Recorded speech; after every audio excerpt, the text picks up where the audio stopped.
What's up guys, and welcome back to the channel. You're with Chris, and today I'll be wrapping up the first week of August. A pretty decent week, all things considered, especially since I finished 2 books which I'm really happy with. So let's find out what I got up to.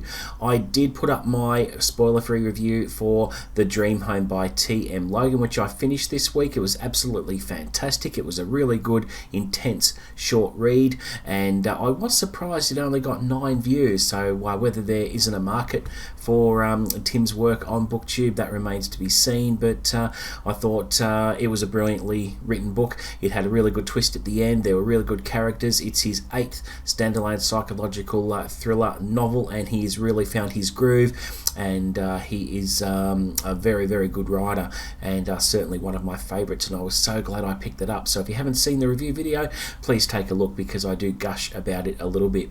I also put up my monthly wrap-up video for July, which of course included, as per usual, my reading statistics and of course my book of the month, and we had a very worthy winner for July. It was a fantastic book. If you have watched the monthly wrap-up video, you'll know which one that is. If you haven't, you'll need to go and watch it, but I had an absolute blast with it. It was really impressive. It was a 5-star read, and I just could not fault it. It was that good. This week I also finished The Tennessee Killers by Jethro Wegener, a self-published author who I've had the pleasure of reading his first book last year, which was fantastic. It was the first in the Duke Gibbs thriller series. This is the follow-up with another Duke Gibbs thriller, and let me tell you, this is better than the first one, and I enjoyed the first one. So it goes whole next level.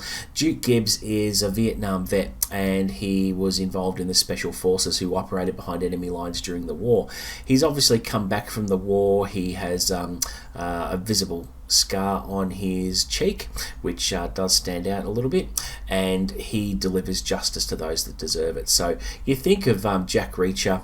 If you like the Jack Reacher novels like I do, you'll certainly get a kick out of this.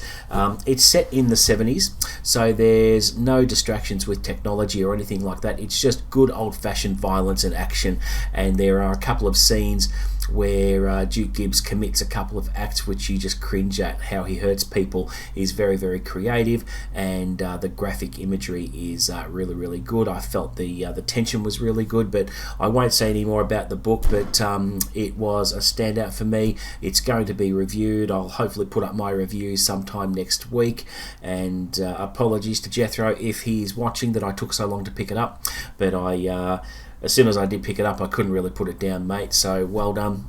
Good book, really good book, and I look forward to reading the third one when he brings that out, because he is pretty prolific at churning out the work. So he was kind enough to pay for this copy out of his own pocket and send it to me so that I could review it and plug it on the channel. So if you haven't tried Jethro Wegener, do go to Amazon and pick up his books either digitally or in paperback format, because I highly recommend it. It's really, really good. As to what I'm currently reading, I picked up The Lost Medal by Brandon Sanderson, book number 4 in the Mistborn Era 2 series.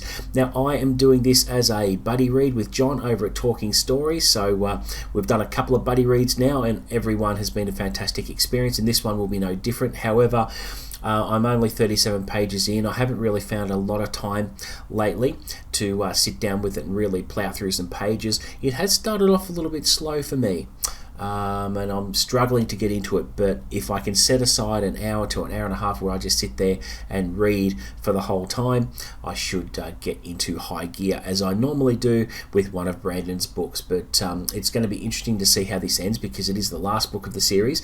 There are meant to be a lot of Cosmere connections with this one, and John has already told me he's actually a little bit of the way through, and he has told me that it is going to be good.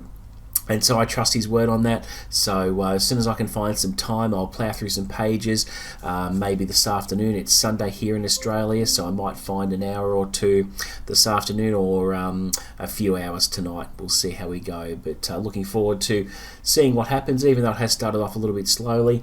But hope to enjoy it like I have all the other ones. And I think most of next week we'll be taking up with reading this one.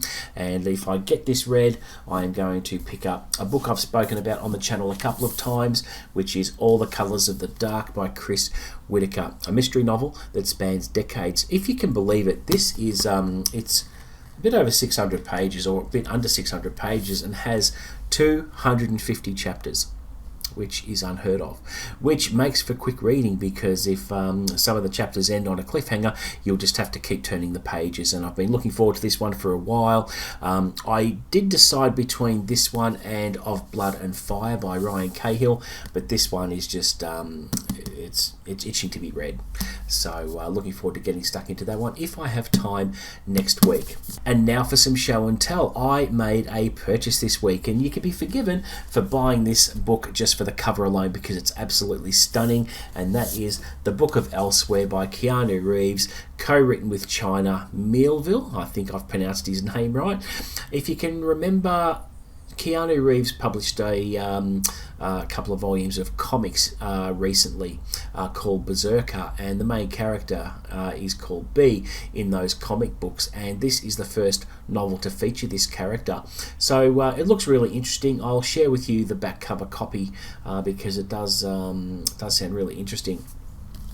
A mind-blowing epic from Keanu Reeves and China Millville, unlike anything these two genre-bending pioneers have created before, inspired by the world of the Berserker comic books.